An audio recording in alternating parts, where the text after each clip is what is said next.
నీకంటే నమ్మదగిన దేవుడెవరయ్యా?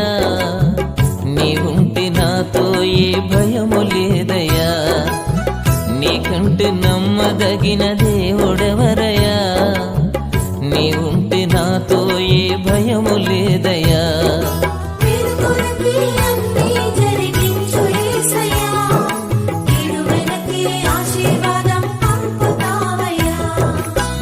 నీకంటే నమ్మదగిన దేవుడెవరయ్యా? నీవుంటే నాతో ఏ భయము లేదయ్యా.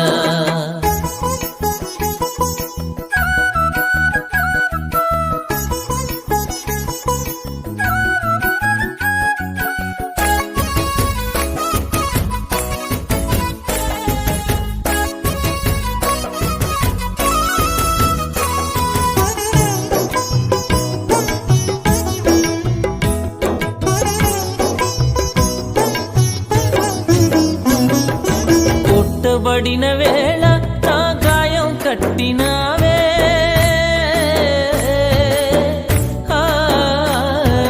పుట్టబడిన వేళ నా గాయం కట్టినావే. బాధించిన స్వస్థపరచేది నీవే, బాధించిన స్వస్థపరచేది నీవే. ద్వితీయోపదేశకాండం 4వ అధ్యాయం 31వ వాక్యం. నీ దేవుడైన యెహోవా నిన్ను చేయి విడువడు, నిన్ను నాశనం చేయడు. తాను మీ పితరులతో ప్రమాణం చేసిన నిబంధనను మరచిపోడు. దేవునికి మహిమ కలుగుగాక. హల్లెలూయా. జాగ్రత్తగా వినండి. నీ దేవుడైన యెహోవా కనికరము గల దేవుడు. మనం ఆరాధిస్తున్న దేవుడు ఎలాంటి వాడట? చెప్పాలి. కనికరము గల దేవుడు. ఈ కనికరము గల దేవుని యొక్క కనికరం మన కుటుంబం మీద నిలిచి ఉన్నదా? ఆయన కనికరము కలిగిన దేవుడు అయితే దేవుడు మనల్ని ఏం చేస్తాడంటే తెలుసిన, మన చెయ్యి విడిచిపెట్టాడట, మనల్ని నాశనం చెయ్యడట, తర్వాత మనలను మరిచిపోడట. దేవునికి స్తోత్రం కలుగునుగాక. హల్లెలూయా. ఈ కనికరం కలిగిన దేవుని కనికరం మన మీద నిలిచి ఉండాలి. Praise the lord. హల్లెలూయా. ఆ కనికరం గల దేవుని కనికరం మన మీద నిలుచుకుంటేనే చేయి విడవని దేవుడు మన పక్షమై ఉండి మనల్ని నాశనం చేయకుండా కాపాడి మనల్ని ఎప్పుడు ఆయన జ్ఞాపకాలలో ఉంచుకుంటాడు. దేవుని స్తోత్రం కలుగుగాక. హల్లెలూయా. హల్లెలూయా. చెప్పండి, ఆరాధిస్తున్న దేవుడు ఎలాంటి వాడు? పక్కన చెప్పండి, కళ్ళకు కవి పెట్టి నా దేవుడి కనికరం కలిగిన దేవుడు అని చెప్పండి. రెండవది చెయ్యి విడవని దేవుడు అని చెప్పండి. మూడవది నాశనం చెయ్యని దేవుడు అని చెప్పండి. నాలుగవది మరిచిపోని దేవుడు అని చెప్పండి. దేవుడి స్తోత్రం కలుగునుగాక. మరి ఇటువంటి వాగ్దానం మన గుడారంలో నెరవేర్చబడునుగాక. నెరవేర్చబడాలి అంటే మీకు ఎప్పుడు చెప్తాను, మన దేవుడు నిబంధన లేకుండా మనల్ని ఆశీర్వదించడు, నిబంధన లేకుండా మనల్ని దీవించడు. గుడ్డెత్తి చేయబడినట్టుగా ఎట్టించి పడితే ఆశీర్వాదం రాదు మనకి. ఎలా ఉన్నా పర్వాలేదు దేవుడు దీవిస్తాడని అనుకుంటే నీ అంత మూర్ఖులు ఇంకొకరు లేరు. హల్లెలూయా. ఎలా ఉంటే దేవుడు ఆశీర్వదించడు. ఆయనకు ఒక ప్రాసెస్ ఉంది. ఆ ప్రాసెస్ ప్రకారంగా నీ జీవితాన్ని నడిపించుకుంటేనే దేవుని ఆశీర్వాదం వస్తుంది. దేవునికి స్తోత్రం. హల్లెలూయా. ఆయన కనికరం మన మీద ఉండాలి అంటే మనం ఏం చేయాలి అనేది కొన్ని విషయాలు చెప్పి నేను ముగిస్తాను. దేవుడు స్తోత్రం కలుగునుగాక. ఆ పైన వాక్యాలు చదవండి. 28వ వాక్యం చదవండి. అక్కడ మీరు మనుషుల చేతి పని అయిన కర్ర రాతి దేవతలను పూజించెదరు. అవి చూడవు, వినవు, తినవు, వాసన చూడవు. అయితే అక్కడ నుండి వెతికిన ఎడల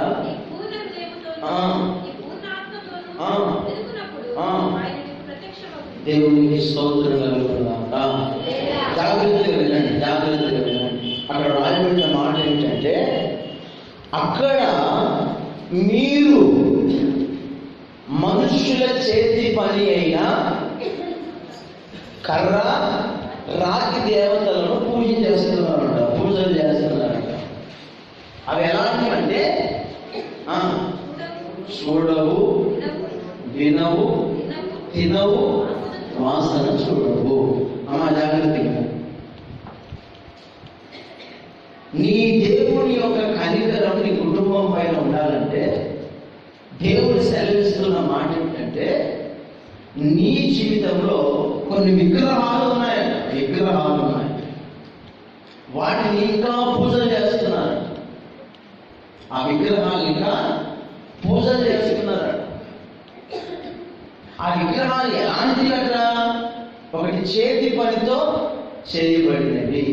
కళ్ళుండి చూడలేవు, చెవులుండి వినలేవు, ముక్కుని వాసన చూడలేవు, నోరుండి తినలేవు. తినవటాలి అవి తినవు, వాసన చూడవు, వినవు. హల్లెలూయా. ఇలాంటి నీ జీవితంలో ఉన్నందువలన కనికరము కలిగిన దేవుని యొక్క కనికరం నీ మీద ఉండడం లేదు. వాటినే పూజిస్తా ఉన్నారు. ఇంకా క్రైస్తవ్యం యొక్క ముసుగులో ఉండి యేసు ప్రభు నమ్ముకొని కూడా ఇంకా ఆ భయంకరమైన విగ్రహాలు మీ జీవితాల్లో ఉన్నందువలన దేవుని కనికరం మనకు దూరం అయిపోతుంది. దేవుని కనికరం నీడలో మన కుటుంబాలు లేకుండా అయిపోతా ఉన్నాయి. విగ్రహం అంటే ఆ బొమ్మలను పూజించడమే కాదు, సీరియల్ ఒక విగ్రహం. ఏంటిది? సీరియల్ ఒక విగ్రహం. వాటిని పూజ చేస్తున్నాం, రోజు పూజ చేస్తున్నాం. అది లేకపోతే ఈ రోజు గడవడం లేదు. మందు ఒక విగ్రహం, కైనా పాన్పడ గుడ్డ ఒక విగ్రహం. ఇవి లేకపోతే నీ జీవనం గడవడంలా. సినిమా ఒక విగ్రహం. ఇలాంటి విగ్రహాలు నీ జీవితంలో ఉన్నందువలన దేవుని కనికరం నీ మీద ఉండడం లేదు. మరి ఆయన కనికరం కావాలి అన్నవాళ్ళు ఎంతమంది ఉన్నారు? చేతులెత్తండి. ఆయన కనికరం నాకు కావాలి అన్నవాళ్ళు. మరి ఆయన కనికరం నీకు కావాలి అంటే అదిగో ఆ భయంకరమైన విగ్రహాలు నీలో ఉన్నాయంట. వాటిని పూజ చేస్తున్నవాడు, రోజు పూజ చేస్తున్నాడు. ఆ దరిద్రమైన వాటిని పూజ చేస్తున్నమాట. నీ మీద దేవునికి కనికరం రావాలంటే అక్కడ నుండి ఎక్కడి నుండి? ఏ సీరియల్ చూసి నీ జీవితాన్ని నష్టం చేసుకుంటున్నావో, ఏ దరిద్రమైన వ్యభిచారానికి సపోర్ట్ చేస్తూ నీ జీవితాన్ని పాడు చేసుకుంటున్నావో, అపవిత్రతకు చోటిస్తూ నీ జీవితాన్ని నష్టపరుచుకుంటున్నావో, ఏ భయంకరమైన వ్యవస్థలను చోటించి నీ జీవితాన్ని క్షణభంగురంగా మార్చుకుంటున్నావో. కొంతమంది జీవితాలలో ఎలా ఉంటుందంటే ఎంత చెప్పినా వినరు. సొదొమ గొమొర్రా ప్రజలు అంటారు. సొదొమ గొమొర్రా ప్రజలుగా దేవునికి వ్యతిరేకంగా నిలవబడిన రకం. దేవుడు ఎంత వాళ్ళకి ప్రేమతో మాట్లాడాలని చూసినా ఇది మాకు అవసరం లేదులే అన్నట్లుగా వ్యతిరేకంగా నిలవబడిన బ్యాచ్. అందుకే ఆ బ్యాచ్ అంతటిని అగ్ని గంధకాలు వేసి రాజు చంపేస్తాడు. దేవుడితో పెట్టుకుంటే అదే సంగతులు ఎవరైనా సరే. దేవుని స్తోత్రం, హల్లెలూయా. ఆ భయంకరమైన పరిస్థితుల వలన జీవితాలు, కుటుంబాలు నష్టమైపోతున్నాయి. నీ బ్రతుకులో దేవుని కనికరం దూరం అయ్యి దేవుని ఉగ్రతకి దగ్గరవుతున్నావు.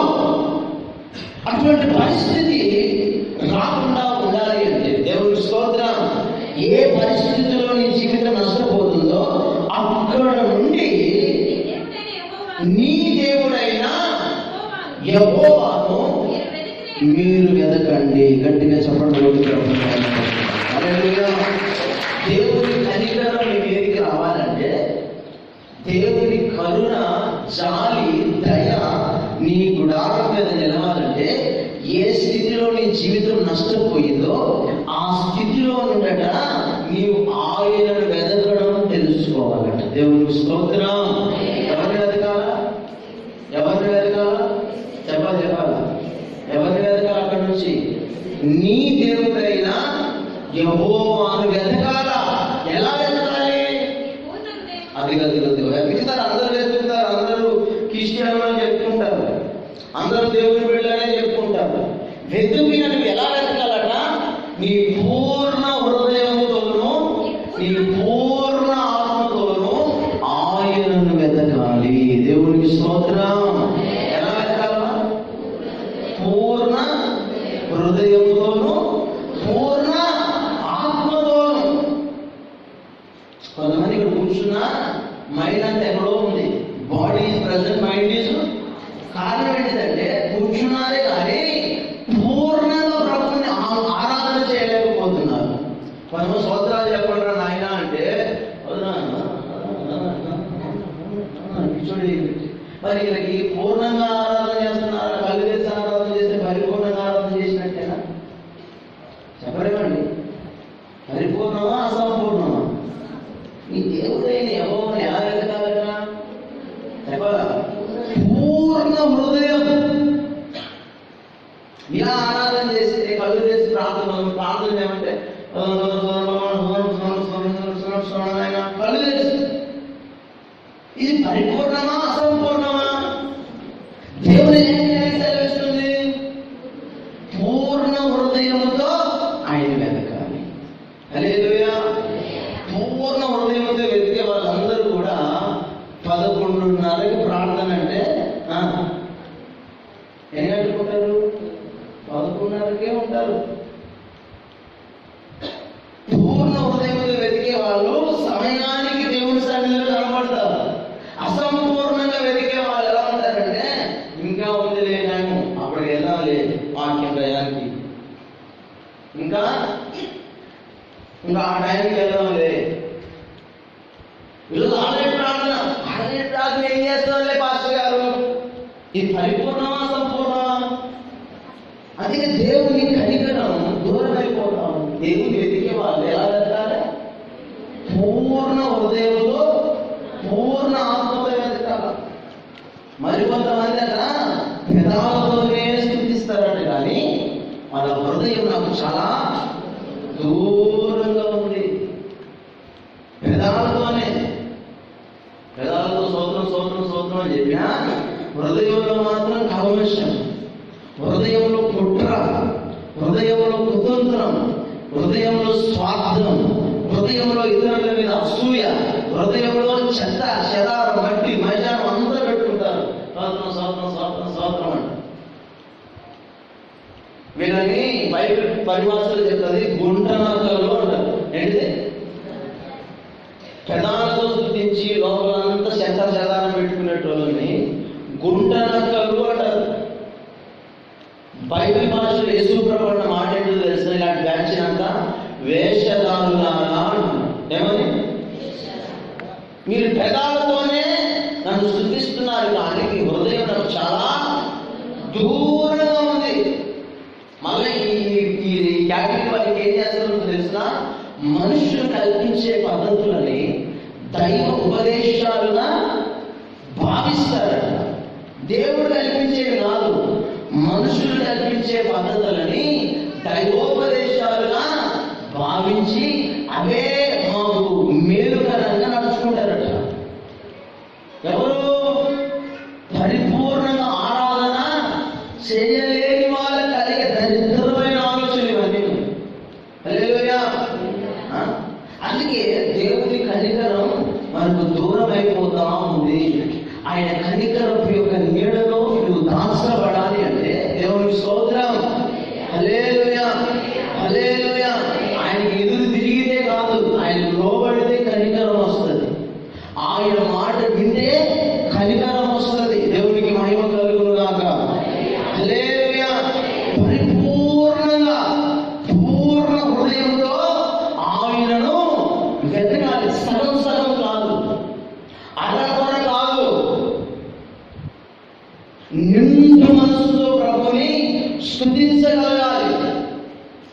వచ్చేది ఆదివారం ఎన్ని గంటలు ఇక్కడ ఉంటామండి? ఎన్ని గంటలు ఉంటాం ఆదివారం పూట మందిరంలో? 11:30 నుంచి 2 అనుకుందాం. ఒక 2:30 గంటలు ఉంటాడు, అంతేనా? మిగిలిన టైం అంతా ఎక్కడ ఉంటాం? నీ పనుల్లో, నీ కార్యక్రమాల్లో ఉంటాం. ఈ 2:30 గంటలు కూడా నీకు ఆ దరిద్రమైన ఆలోచనలతో ఇక్కడ కూర్చుంటే ఇక ఎలా నువ్వు ప్రభువుని ఆరాధిస్తావు? ఈ 2:30 గంటలు ఏమైనా టయానికి ఏమైనా వస్తావా? టయానికి రాకపోగా వచ్చేదే లేటుగా వచ్చి కొంతమంది సిగ్నల్ ఇస్తూ ఉంటారు. హల్లెలూయా. దేవుని సన్నిధిలో కూర్చోవడం నీకు చేత కాకపోతే, దేవుని సన్నిధిలో గడపడం నీకు చేత కాకపోతే దేవుని ఆశీర్వాదం ఎలా వస్తుందండి? హల్లెలూయా. మరి కొంతమంది అంటారు దేవుని ఆశీర్వాదం ఎలాగైనా వచ్చేస్తుందండి. ఆ లోకంలో ఉండేటోడు కూడా బతుకుతున్నాడు. ఏ ఆశీర్వాదం? దేవుడిదా దయ్యాలిదా? దయ్యాలు కూడా ఆశీర్వదిస్తాయి. కానీ దేవుని కనికరం నీకు రావాలి అంటే నీ దేవుడైన యెహోవాను ఎలా వెతకాలట? నీ పూర్ణ హృదయంతో, నీ పూర్ణ ఆత్మతో. దేవునికి స్తోత్రం కలుగుగాక. హల్లెలూయా. అలా ఆరాధన చేస్తే నీ మనసులో ఒక ఉల్లాసం కలుగుతుంది. నీ దేవుడిని పరిపూర్ణంగా ఆరాధన చేస్తే నీ మనసులో ఒక ఆనందం కలుగుతుంది. దేవునికి స్తోత్రం. ఇక ఆ ఆనందాన్ని ఎలా వర్ణించాలన్నా కూడా అర్థం కాదు. అది నిజమైన ఆనందం ప్రభువులో. అది ఫిలిప్పీ 4:4 అంటాడు, ఆనందించుడి. ప్రభువునందు మరలా చెప్తున్నాను, ఆనందించండి అంటే ఆ ఆనందం అలా ఉంటుంది. దాన్ని ఎవ్వరూ వర్ణించలేరు. ఆ ఆనందాన్ని రుచి చూడాలా ఆరాధనకు వచ్చి, ఆ ఆనందాన్ని ఆస్వాదించాలా ఆరాధనకు వచ్చి, ఆ దేవుని ప్రెజెన్స్, దేవుని ప్రసన్నతను మనం తనివి తీర అనుభవించాలి. అప్పుడు దాని యొక్క మహిమ నీ గుణానికి కలుగుతుంది. దేవునికి స్తోత్రం. వీధిలో ఉన్న నీ బతుకంతే, ఇక్కడ వచ్చిన నీ బతుకంతే ఉంటే, అదే దరిద్రమైన కంటతో వచ్చి కూర్చుంటే ఇక ఎలా నీకు దేవుని యొక్క కనికరం నీ మీద, నీ కుటుంబం మీద ఉంటుంది? ఎలా ఉన్న దేవుని యొక్క ఆ సన్నిధి నేను వెంటాడుతుంది? హల్లెలూయా. అందుకని దేవుని సన్నిధికి వచ్చిన మనం అందరం కూడా ప్రైజ్ ది లార్డ్, హల్లెలూయా, ఆ విగ్రహ సంబంధమైన వాటిని విడిచి అక్కడ నుండి ఆయనను పూర్ణ హృదయంతో వెదకడం నేర్చుకోవాలి. దేవునికి స్తోత్రం. హల్లెలూయా, హల్లెలూయా, హల్లెలూయా, హల్లెలూయా. పూర్ణ హృదయంతో వెదకగలిగితే ఏం కలుగుతుందట? అప్పుడు ఆయన నీకు ప్రత్యక్షమవుతాడట. గట్టిగా చప్పట్లు. ఆయన ప్రత్యక్షమవుతాడట నువ్వు పూర్ణ హృదయంతో ఆయన వెతికితే. శ్రద్ధ పెట్టుకుని వెతికితే కాదు, నీ బతుకంత శ్రద్ధగానే ఉంటుంది. నీ విధానం అంతా, నీ యొక్క కార్యక్రమాలన్నీ కూడా ప్రభు వ్యతిరేకంగా ఉన్నంత కాలం నువ్వు వ్యతిరేకంగానే ఉంటావు. దేవుని ఆశీర్వాదంతో బ్రతకవు, దేవుని ఆశీర్వాదంతో ఉండలేవు. సాతాను యొక్క ఆలోచన ప్రకారంగానే నడిపించుకుంటూ నిత్య నరకానికి తీసుకెళ్ళిపోతుంది. అలాంటి ఫ్యామిలీస్ ఎన్నో బైబిల్ గ్రంథంలో మనకు ఉదాహరణగా కనబడతాయి. ప్రైజ్ ది లార్డ్, హల్లెలూయా, హల్లెలూయా, హల్లెలూయా. కొంతమంది డైవర్ట్ అయిపోతూ ఉంటారు. పరిపూర్ణంగా ఆరాధన చేసే వాళ్ళు డబ్బును చూసి డైవర్ట్ అయిపోతారు, అధికారాన్ని చూసి, పదగాన్ని చూసి ఆత్మీయంగా ప్రారంభిస్తారు, శారీరకంగా ముగిస్తారు. ఆత్మానుసారంగా ఆరంభిస్తారు, లోకానుసారంగా ముగిస్తారు. అననీయ సఫీరాలు మంచి ఫ్యామిలీ, ఆత్మ సంబంధమైన కుటుంబం. ఎప్పుడైతే డబ్బు చేతికి వచ్చిందో బుర్రలన్నీ తిరిగిపోయినాయి. ఒకసారి వచ్చినాయా లేదండి? బుర్రలన్నీ తిరిగిపోయినాయి. ఇద్దరు ఒకటే మాట మీదకి వచ్చేసారు. ఆత్మీయులు ఎవరు? దైవ సేవకుని దగ్గర వ్యతిరేకంగా మాట్లాడాడు, దైవ సేవకుని దగ్గర అబద్ధాలు చెప్పాడు, సేవకులతో ఆటలాడితే అంతే ఉండదు. స్పాటెడ్ చచ్చిపోయారు, ఇద్దరు చచ్చిపోయారు. అర్థాంతరంగా అబద్ధాలు చచ్చిపోయారు ఇద్దరు. అవునా కదా? కారణం ఏంటంటే పరిపూర్ణంగా ఆయన వెతకగలిగిన వారు వాళ్ళ ట్రాక్ తప్పితే అదే సంగతి.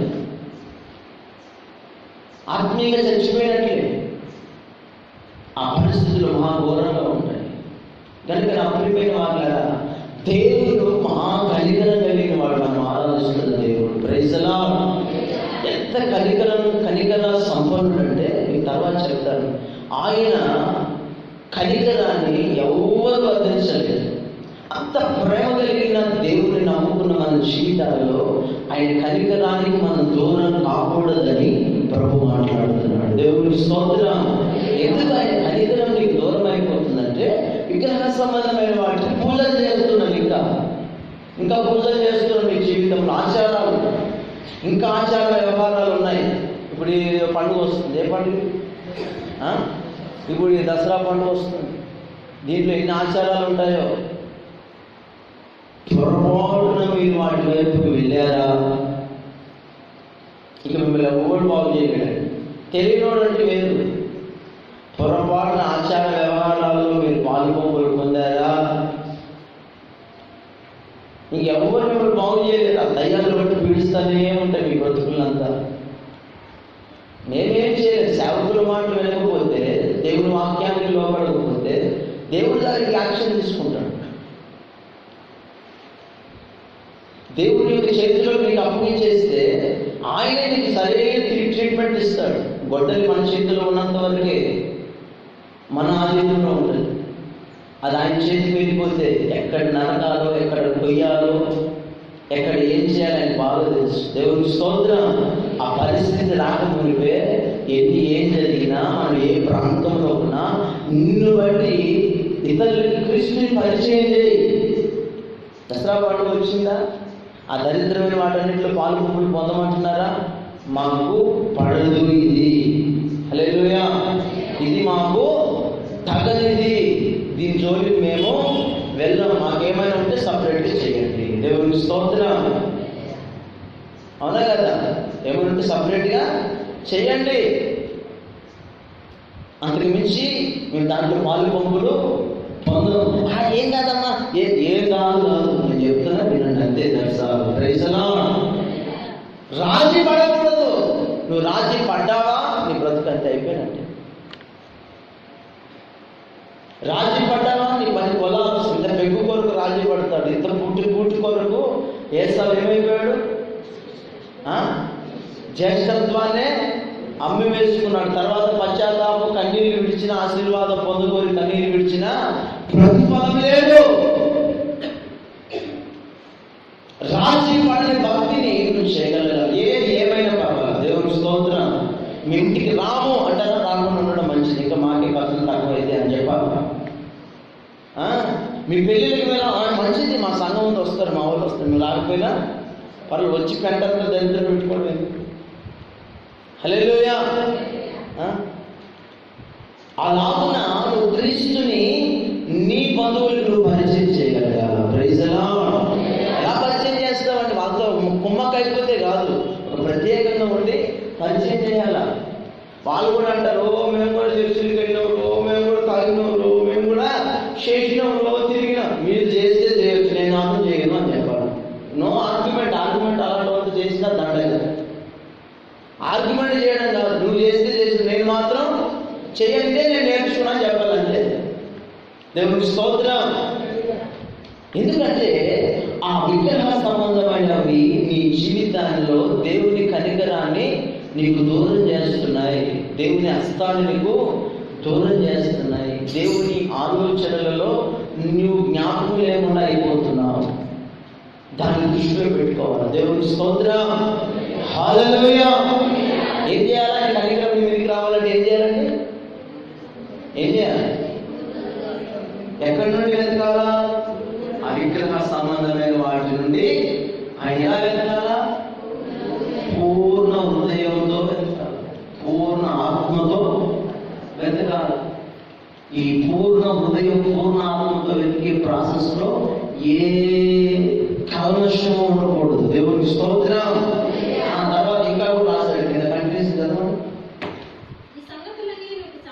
అదిగో ఏ సంగతులు నువ్వు పూర్ణ ఆత్మతో పూర్ణ హృదయంతో వెతికిన యెడల ఆయన నీకు ప్రత్యక్షమవుతాడు. అవన్నీ సంభవించిన తర్వాత అది ఏం కలుగుతుందట? నీకు బాధ కలిగినప్పుడు అంత్య దినములలో నీవు నీ దేవుడైన యెహోవా వైపు తిరిగి ఆయన మాట వినినయడ. చాలండి, దేవుని స్తోత్రం. జాగ్రత్తగా వినండి. నీవు ఆయనను పరిపూర్ణంగా వెతికినప్పుడట, పూర్ణ హృదయంతో వెతికినప్పుడట ఆయన ప్రత్యక్షమవుతాడు. అటువంటి పరిస్థితులలో దేవుని స్తోత్రం. ఆత్మీయులు జాగ్రత్తగా వినండి. ఎప్పుడైతే నువ్వు పూర్ణ హృదయంతో దేవుని వెతుకుతావో, ఎప్పుడైతే దేవుల్లో మంచిగా ఎదగాలి అని బలపరచబడతావో, అటువంటి పరిస్థితుల్లో నీకు బాధలు వస్తాయట. ఏమొస్తాయి? బాధ వస్తుందట, బాధ కలుగుతుందట. ఎప్పుడు? దేవుని పరిపూర్ణంగా ఆరాధన చేయడానికి సిద్ధపడింది. నా దేవుని కొరకు నేను రోషంగా నిలబడతాను అన్నప్పుడు ఏం కలుగుతాయట? బాధలు కలుగుతాయట. ఆయన కాసేపు చూసేలేకుండా పోతుంటాయి. మళ్ళీ పిల్లలు కూర్చొని అలసిపోయినట్టు. అయ్యా దేవుని స్తోత్రం కలుగుందా? సైతాన్ని ఉండలేదు దాన్ని మంచి విషయాలు చెప్పేటప్పుడు పురుగుతా ఉంటారు పిల్లలతో. అప్పుడు చూసి ఆత్మని ఆటలాడిస్తా ఉంటారు. నువ్వు దేవుని పరిపూర్ణంగా ఆరాధన చేసినప్పుడు ఏం కలుగుతాయట? బాధలు వస్తాయి, శ్రమలు వస్తాయి, నిందలు వస్తాయి, అవమానాలు వస్తాయి. దేవుని స్తోత్రం. అంత్య దినములలో అటువంటి పరిస్థితుల్లో నువ్వు ఏం చేయాలో తెలిసినా నేను ఏం చేయాలట? ఆయన వైపు తిరగాలట. గట్టిగా చెప్పడం. కష్టాలు వచ్చాయని, ఇబ్బందులు వచ్చాయని ఇటు నుండి అటు తిరగడం కాదు. మనకు పెద్ద రోగం ఏంటంటే, సమస్యలు వచ్చాయనుకో, ఇబ్బందులు వచ్చాయనుకో, వాక్యం చెప్తుంది నువ్వు దేవుని వైపు తిరగాలి. కానీ మనం ఏం చేస్తారు? దేవుని వైపు నుండి లోకం వైపు తిరుగుతారు. ఆపోజిట్ అన్నమాట. వాక్యం చెప్తుంది బాధలు వస్తాయి, అటువంటి పరిస్థితులను ఆయన వైపు తిరగాల. నువ్వేం చేస్తావు? లోకం వైపు తిరిగిపోతావు. దేవుని మాట కంటే సాతాను వాడి మాట ఎక్కువ. దేవుని మాట కంటే దయ్యం మాట అంటే ఎక్కువ. ఇప్పుడు ఇంత వాక్యం ప్రతి వారం వింటున్నారండి. హల్లెలూయా. దేవుని ఎదుట నేను ధైర్యంగా చెప్పగలుగుతాను, ఇలాంటి ఉపదేశాలు ఈ చుట్టుపక్కల ప్రాంతాల్లో ఎక్కడ మీకు బోధించబడవు. ఇది నేను 100% ప్రార్థిస్తాను. అలాంటి ఉపదేశాలు మీకు ప్రభు అనుగ్రహిస్తున్నా. హల్లెలూయా. అటువంటి మాటలు నీకు ప్రభు తెలియపరుస్తున్నా. బయటకు తీసుకెళ్ళాం చూస్తుంది. చెప్తా మంచి విషయాలు చెప్పేటప్పుడు వాటి పని అని కదా.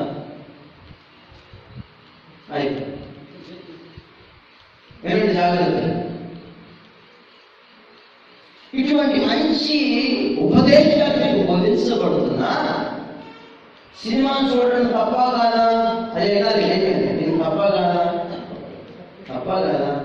పాపమా కాదా? ఆ విషయం నీకు తెలుసు మాకు అన్నవాళ్ళు చేసేది. అది తప్ప అని తెలుసు మాకు అన్నవాళ్ళు. బ్రాంతి, సిగరెట్ ఇవన్నీ తాగడం తప్ప కాదా? తెలుసు నీకు. ఈ వాక్యానికి విరోధమైన లక్షణాలు, ఇలాంటి వాక్యానికి విరోధమైన లక్షణాలు చాలా సంగతులు మీకు తెలుసు. ప్రభు మీకు తేటగా తెలియపరుస్తా ఉన్నాడు. ఇంత తెలిసినా కూడా దేవుని స్తోత్రం, ఇలా ఉండకూడదు, అలా విగ్రహాల దగ్గరికి మనము వెళ్ళకూడదు, చూడకూడని చూడకూడదు, ఇవన్నీ తెలిసినా హల్లెలూయా ఇంత గట్టిగా చెప్తే కొంత దరిద్రమైన బ్యాచ్ ఉంటుంది. కొన్ని బ్యాచ్ దరిద్రంగా ఉంటాయి. ఆయన అట్లే చెప్తాడే, మనం చేయాల్సింది చేయాలి అంటే విన్నారా? సంవత్సరాల మెసేజ్ ఆ ఒక్క మాట చేత దాన్ని ఏం చేసేస్తుంది? ఏం చేసేస్తుంది? తిప్పివేస్తుంది, నేను టర్న్ చేసేస్తుంది, లోకం వైపు నీ జీవితాన్ని తీసుకెళ్ళిపోతుంది. కారణం ఏంటో తెలుసిన? నీవు దేవుని మాట కంటే దయ్యం మాట విలువిస్తున్నావు కాబట్టి.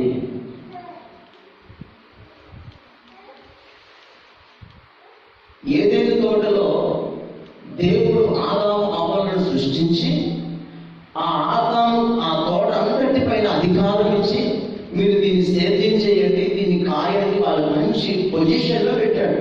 ఎవరిని చెప్పి వాళ్ళు ఒకటి ఆజ్ఞ ఇచ్చాడు. మోషే గారు వాళ్ళు ఒక ఆజ్ఞ ఇచ్చాడు. ఏమని ఆజ్ఞ ఇచ్చాడు? ఈ తోట చెట్ల ఫలములన్నిటినీ తినండి, కానీ ఆ ఒక్క చెట్టు ఫలం మాత్రం తినవద్దు అని మెసేజ్ చెప్పాడు. చెప్పాడు. అప్పుడు ఏం చేయాలి? ఏం చేయాలండి? తోట పండ్లన్నీ తిను, ఆ ఒక్కటి వద్దు అని. తర్వాత ఏం చేయాలి మనం? చెప్పండి. దాని జోలికి వెళ్ళకూడదు, దాని గురించి ఎంక్వైరీ చేయాల్సిన పని లేదు, దాని గురించి ఆలోచించాల్సిన అవసరం లేదు. అవసరం ఉందా? వస్తున్నాడు, దేవుడు చెప్పాడు, నోరు మూసుకొని కూర్చోవాలి. ఇంక దాని గురించి తవ్వడం అవసరం లేదు కదా. హల్లెలూయా. తవ్వే పని ఎవరిది? చెప్పలేదండి. తవ్వే పని ఎవరిది? సైతాన్ గాడిది. తవ్వుతా ఉంటాడు, అది బుద్ధి ఆ రకమే అది. హల్లెలూయా. వద్దన్నాడు, నోరు మూసుకొని కూర్చోవాలంటే. దేవునికి స్తోత్రం. సేవకులు ఒక అధికారం ఇచ్చాడు. సేవకులు ఒక మాట విడుదల చేస్తే దానికి కట్టుబడి ఉండాలి. దానికి నానా రకాల ఆలోచన చేస్తే నష్టపోయింది నువ్వే. సేవకులు అంటే మీకు అంత ఈజీగా కనబడుతున్నారు. దేవుని దృష్టిలో సేవకుల యొక్క విలువ వేరు. మీ దృష్టిలో ఎలా కనిపిస్తున్నారు నాకు అర్థం కాదు. దాని ప్రతిఫలం ఖచ్చితంగా అనుభవిస్తారు. సేవకుల గురించి నోరు విప్పేటప్పుడు ముందు వెనక ఆలోచన చేసి నోరు తెరవాలి. ఏది పడితే అది మాట్లాడితే నష్టపోయేది నువ్వే. ఎంత మాట అంటే అంత మాట మాట్లాడితే నీకు నచ్చిందల్లా నిద్ర వేసేసి నోరు మూసుకొని కూర్చుంటాం. మేము నోరు మూసుకొని కూర్చుంటాం. మా పక్షాన ఉన్నవాడు యెహోవా, ఆయన నోరు మూసేవాడు కాదు, ఈ నరాలు తీసేవాడు ఆయన. దేవునికి స్తోత్రం కలుగును గాక. హల్లెలూయా. ఏది పడితే అది మాట్లాడకూడదు. దేవుడు వద్దన్నాడు వాళ్ళని. ఏం చెప్పాడు? వద్దు అన్నాడు. నోరు మూసుకొని కూర్చోవాలా? ఈమె గారు లేచి ఆ తోట తిరగాల్సిన పని వచ్చింది. ఆదాము వల్ల ఒక దగ్గర పెట్టినప్పుడు నోరు మూసుకొని కూర్చోవాలి. ఏమో తిరుగుతూ ఉన్నాడు, తోట అంతా తిరుగుతున్నాడు. ఎవరు? తోట అంతా తిరుగుతున్నారు. తిరిగే రోగం ఎందుకు వచ్చింది? ఆయన పాపం, ఆయన పనులు, ఆయన సేద్యం చేసే పనులు ఆయన ఉన్నాడు. ఏమేమో తిరగడం పనులు ఏముంది. తిరిగి తిరిగి తిరిగి తిరిగి సైతాన్ని బొమ్మ తిరుగుడు బాగుందరు నాయన అని క్యాచ్ చేశాడు. ఎవరిని? అమ్మని క్యాచ్ చేశాడు. హలో హాయ్ అన్నాడు. హాయ్ అన్నారు. అబ్బా ఇంతకాలం ఎవరు లేదే తోటలో, ఏదో కొత్త కనబడుతుంది. హాయ్ హాయ్ అనుకుంటారు. ఎవరికి? ఏం చేస్తున్నావు? అన్ని ఫ్యాషన్ కనబడతాయి. కొత్త పరిచయాలు ఎలా కనబడతాయి అంటే ఉన్న భాష మారిపోతుంది, వేషం మారిపోతుంది, మాట మారిపోతుంది. హల్లెలూయా. అన్ని మారిపోతాయి. ఏం జరిగింది? ఆయన ఈ తోటలో అన్ని పండ్లు తినమన్నాడు, కానీ ఆ పండు తినొద్దన్నాడు. అన్నాడు, ఇది నిజమా అన్నది. ఆ సైతంగా అన్నాడు, ఇది నిజమా? నిజమా. పిచ్చిదన్న. ఎందుకు ఈ మాట చెప్తున్నానంటే, నీవు కష్టాలు బాధలు వచ్చినప్పుడు ఎవరి వైపు తిరగాల? దేవుని వైపు తిరగాల్సింది పోయి ఇప్పుడు ఈ సైతాన్ గాడు ఏమో ఇది నిజమా అనగానే అవునంట అనగానే పిచ్చిదాన్న. ఆయన మిమ్మల్ని మోసం చేస్తున్నాడు. ఎవరు? దేవుడట మోసం చేస్తున్నాడట. ఎవరిని? వీళ్ళని మోసం చేస్తున్నాడట. సృష్టించింది ఎవరు? సృష్టించింది దేవుడే, రక్షించింది దేవుడే, ఊపిరి పోసింది దేవుడే. అధికారం ఇచ్చింది దేవుడే. ఇన్ని అనుకూలతలు కలిగించి దేవునికి స్తోత్రం. ఏమైనా బాధ ఉందా? కష్టపడే బాధ ఉందా? కష్టపడే బాధ అంట్లు తోమాలి, గిన్నెలు తోమాలి, బట్టలు ఉతకాలి, ఏమైనా ఇల్లు ఊడవాలి, అవి బాధలు పెట్టినాలి. ఎవరికి? అమ్మకి ఆదాయం బాధలు పెట్టిన ఆదా పెట్టి ఏం పెట్టలే. హ్యాపీగా తినాలి, పడుకోవాలి, శుభ్రంగా ఉండాలి. అదే బాధ. అంతటి పొజిషన్ దేవుడు పెడితే ఈ దరిద్రమైన సైతాన్ గాడు వచ్చి ఏం చెప్పిండు? నువ్వు అది తింటే నీవు దేవుడి కంటే ఎక్కువైపోతావు. నీ మొక్క ఎలా వెళ్ళిపోతుంది తెలిసిన? బ్యూటీ పార్లర్లో కూడా అంత అందం అయిపోతుంది నీ ఫేస్ అనగానే మన అమ్మ ఏమైంది? మన అమ్మ ఏమమ్మా అవ్వ ఫ్లాట్ అంతేనా? వాళ్ళు తీసుకొని కట్టుకొని కొరికి ఏది కూడా బాగుంది తీసుకెళ్ళి అదిగో దాని గుర్తుందా? ఎప్పుడు అంటే దేవుడు మనల్ని ఎంత మోసం చేద్దాం అనుకుంటున్నాడు చూసారా? ఎవరు చెప్తుంది పోయి దేవుడు ఎంత మోసం చేద్దాం అనుకుంటున్నాడు. లే నీకు ఇప్పుడు కళ్ళు తెచ్చుకుంటాయేమో ఈ పండు తింటేనంట అదంతా ఇదంతా మనవాడు కూడా స్వార్థం. అదన్నా కూడా తిన్నాడు. నువ్వే తిన్న మరుక్షణమే మాలో ఏం ప్రారంభమైంది? భయం. దేవుడు రోజు వచ్చినట్టుగా పాప మా బిడ్డలతో మాట్లాడదామని వచ్చి దేవుడి మాట వినినంత కాలం, దేవుడి వైపు ఉన్నంత కాలం దేవుడు వాళ్ళతో మాట్లాడేవాడు. దేవుడికి స్తోత్రం. హల్లెలూయా. ఎప్పుడైతే మీరు దేవుడి మాటను మీరి సాతాను మాట విన్నారో, సాతాను మాటకి అవకాశం ఇచ్చారో, దురాత్మకు ఎప్పుడైతే అవకాశం ఇచ్చారో, ఇప్పుడు దేవుడి మాట అంటే భయం వేస్తుంది. దేవుడి మాట అంటే భయం వేస్తుంది వాళ్ళకి. దేవుడితో మాట్లాడాలన్నా, దేవుడి సన్నిధిలో ప్రార్థన చేయాలన్నా, దేవుడి సన్నిధిలో కూర్చోవాలన్నా, దేవుడి సన్నిధిలో నిలవబడాలని వాళ్ళ వల్ల కారణం ఏంటిది? దేవుని మాటకు వ్యతిరేకంగా అడుగులు వేశారు కాబట్టి. సైతాన్ వాడి మాట ఎలా ఉంటుందంటే, మీరు దేవుడి వైపు నుండి లోకం వైపుకి తిప్పేసే మాట. కానీ దేవుని మాట లోకం వైపు నుండి దేవుని వైపు తిప్పే మాట. దేవుడికి స్తోత్రం. బాధలు వచ్చాయా, కష్టాలు వచ్చాయా, నష్టాలు వచ్చాయా? కొంతమంది ఉంటారు నిన్ను చెడగొట్టేటోళ్ళు, పడగొట్టేటోళ్ళు, నిన్ను చూసి ఓర్వని వాళ్ళు, నీ ఎదుగుదలను చూసి నచ్చని వాళ్ళు, మెచ్చని వాళ్ళు ఉంటారు. వాళ్ళు నీ కష్టాలను చూసే నీ దగ్గరకు వస్తారు. నువ్వు బాధలో ఉన్నప్పుడే నీ దగ్గరకు వస్తారు. నువ్వు ఇబ్బందుల్లో ఉన్నప్పుడే నీ దగ్గరకు వచ్చి ఆ పాస్టర్ దగ్గర చెప్తారు. కానీ వాళ్ళ దగ్గర కార్యం కట్టిస్తున్నాం. ఆ మాట ఎలా ఉంటుంది అలాంటప్పుడు? ఎలా ఉంటుంది ఆ మాట అలాంటప్పుడు? ఎంత స్వీట్గా ఉంటుందో. అమ్మో పెద్ద విశ్వాసి, చాలా సీనియర్, అప్పటి నుంచి చదువుతుంది, ఏమే చెప్తుంది. ఇన్ని ప్రసంగాలని ఏమైపోతే అక్కడ బూడిదలో పోసినట్టే. ఇన్ని దేవుడి మాటలన్నీ బూడిదలో పోసినట్టే. అన్నంగానే అది ఎలా కనిపిస్తుంది? ఆమెకి అమృతంలా కనిపిస్తుంది. అంతేనా? అంతే అంటే ఇప్పుడు ఎక్కడి నుంచి ఎక్కడ పోతున్నారు వీళ్ళు? చెప్పాలి. దేవుడి వైపు నుండి లోకం వైపుకి వెళ్ళి నవం కూడా అలాగే వెళ్ళి ఏం తెచ్చిపెట్టుకుంది? శాపాన్ని తెచ్చిపెట్టుకుంది. ఆ ప్రియమైన వాళ్ళ దేవుని కనికరం నీ మీద ఉండాలి అంటే, నువ్వు బాధలు వచ్చినప్పుడు, ఇబ్బందులు వచ్చినప్పుడు ఆయన వైపే తిరగాల. దేవునికి స్తోత్రం. హల్లెలూయా. ఆయన వైపు తిరిగి నెక్స్ట్ కూడా ఏం చేయాలట? ఆయన మాట వినిన ఎడల ఒకటి తిరగాలి, రెండు ఆ పరిస్థితుల్లో ప్రభు మీద ఏం మాట్లాడుతున్నాడు? దేవునికి స్తోత్రం. ఏం మాట్లాడుతున్నాడు? ఆయన మాట మాత్రమే వినాలి, మరొకటి ఏది వినకూడదండి. నా జీవితంలో అనేక మార్లు ప్రభు వాక్యం ద్వారా మాత్రమే నేను ధైర్యం తెచ్చుకున్నాను. దేవునికి స్తోత్రం కలుగుగాక.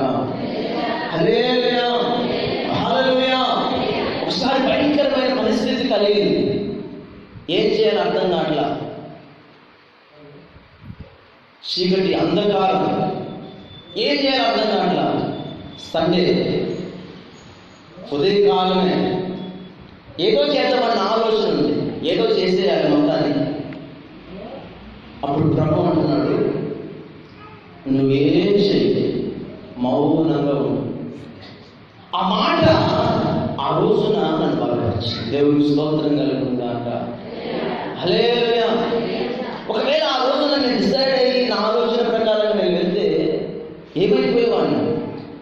కానీ ప్రభు ఎప్పుడైతే ఆయన స్వరం ద్వారా మాట్లాడాడో అది నాకు మేలుకరంగానే మార్చబడింది. దేవునికి మహిమ కలుగుతుందాక. హల్లెలూయా. ఎందుకంటే ఆయన మాట వినాలంటే అది కష్టమైన నష్టమైన మన పరిస్థితి ఎలాంటిదో మనుషులు ఎవ్వరికి తెలియకపోయినా ఆయన తెలుసు. దేవుని స్తోత్రం. ఆయన తెలుసు కనుక ఆయన చెప్పినట్లు వింటే ఆయన మనల్ని ఎప్పుడు అన్యాయం చేసే దేవుడు కాడు. హల్లెలూయా. ఆయన మనల్ని హెచ్చించాలని కనపరచాలని కోరుకునే దేవుడు ఎవరైనా ఉన్నారు అంటే నా ప్రభువు యేసుక్రీస్తు ఒక్కడు మాత్రమే. Praise the lord. హల్లెలూయా. బాధలలో, కష్టాలలో, ఇబ్బందులలో ఎవరిని ఆశ్రయించినా వారు వేరే కోణాల్లో కొంతమంది ధైర్యపరుస్తారు, కొంతమంది బలపరుస్తారు, కొంతమంది కృంగతీస్తారు, కొంతమంది ఏదో అది చేయించే ప్రయత్నాలు చేస్తారు. కానీ దేవుని మాట మాత్రమే వినగలిగితే ఆ మాట నీకు మేలుకరంగా మార్చుతుంది. దేవునికి స్తోత్రం. హల్లెలూయా. హల్లెలూయా. హల్లెలూయా. దేవుని కనికరం నీ మీదకి వస్తుంది. ప్రతి పరిస్థితికి మనం ఊగిపోకూడదు, ప్రతి సమస్యకి కదిలిపోకూడదు, ప్రతి బాధకి మనం చెదిరిపోకూడదు, కలవరపడకూడదు. దేవుని స్తోత్రం. అందుకనే దేవుడి యొక్క కనికరం మన మీదకి రావాలి అంటే ఒకటి ఆయనను పరిపూర్ణంగా వెతకాలి, రెండవది ఆయన వైపు తిరగాలి, మూడవదిగా ఆయన మాటే వినాలి. ఇంకొక మాట విన్నామా అంతే సంగతి. జాగ్రత్త. అంత్య దినాలలో ఉన్నాం. సాతానుడు ఎలా పడగొట్టాలని భయంకరమైన ఆలోచనలు కలిగి తిరుగుతూ ఉన్నాడు. ఎలాగో నేను కృంగదీయాలని విపరీతంగా వాడి ప్రయత్నాలు వాడు చేస్తూ ఉన్నాడు.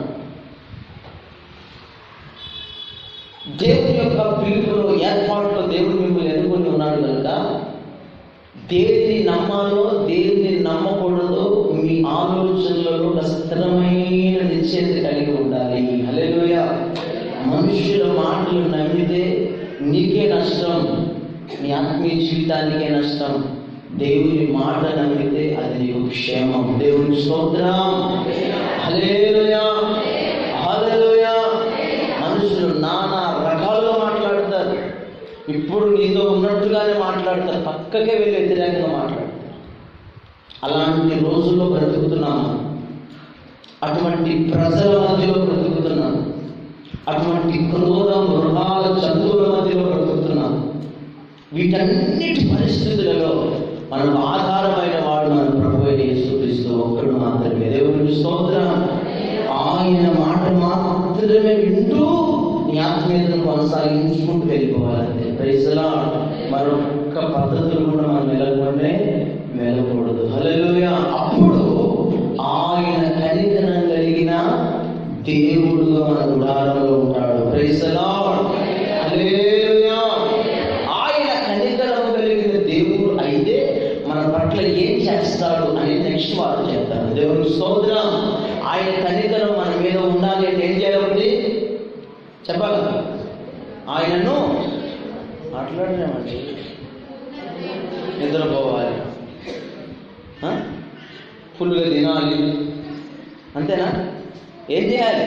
ఒకటి పూర్ణ హృదయంతో ఆయన వెతకాలి, రెండవదిగా ఆయన వైపు తిరగాలి, మూడవదిగా ఆయన మాట వినాలి. దేవుని స్తోత్రం. అప్పుడు ఆయన కనికరం మన మీదకి వస్తుంది. ఎవరు మాట వింటున్నావు? అవ్వమ్మలాగా సైతాన్ మాట వింటున్నావా? ఒకసారి ఆలోచన చేసుకో. కష్టాలు వచ్చినప్పుడు లోకం వైపు ఆలాగిన మాట తిరిగిపోతున్నావా? దేవుని పరిపూర్ణంగా ఆరాధన చేయకుండా సగం సగం ఆరాధన చేస్తున్నావా? ఆలోచన చేసుకుని ప్రభు సన్నిధిలో మోకరించి, ప్రభువా నీ కనికరం నాకు కావాలి, నీ కనికరం లేకపోతే నేను బ్రతకలేనయ్యా, నా కుటుంబానికి నీ కనికరం, నా వ్యక్తిగత జీవితానికి నీ కనికరం కావాలి ప్రార్థన చేసుకున్నాం అందరూ ప్రభు సన్నిధిలో. నీకంటే నమ్మదగిన దేవుడెవరయ్యా? నీవుంటే నాతో ఏ భయము లేదయ్యా.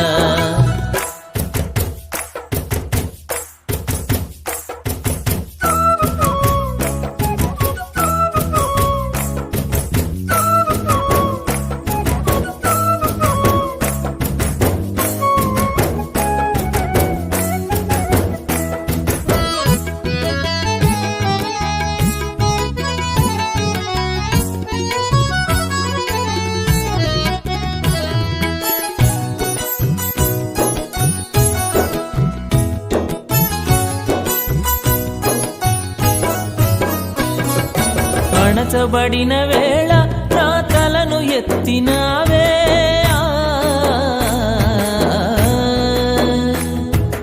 అణచబడిన వేళ నా తలను ఎత్తినావే. శిక్షించిన గొప్ప చేసేది నీవే, శిక్షించిన గొప్ప చేసేది నీవే. నీకంటే నమ్మదగిన దేవుడెవరయ్యా? నీవుంటే నాతో ఏ భయము లేదయ్యా.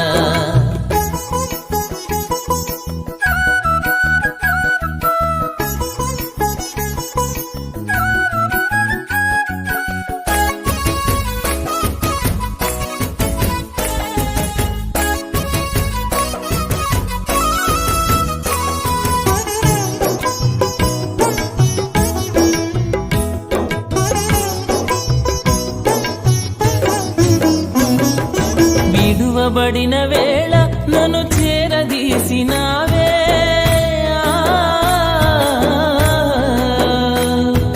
విడువబడిన వేళ నన్ను చేరదీసినావే.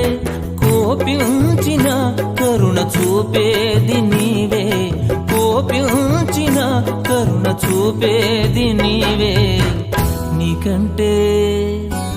నీకంటే నమ్మదగిన దేవుడెవరయ్యా?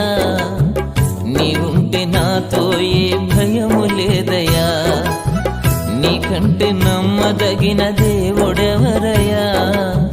నీవుంటే నాతో ఏ భయము లేదయ్యా.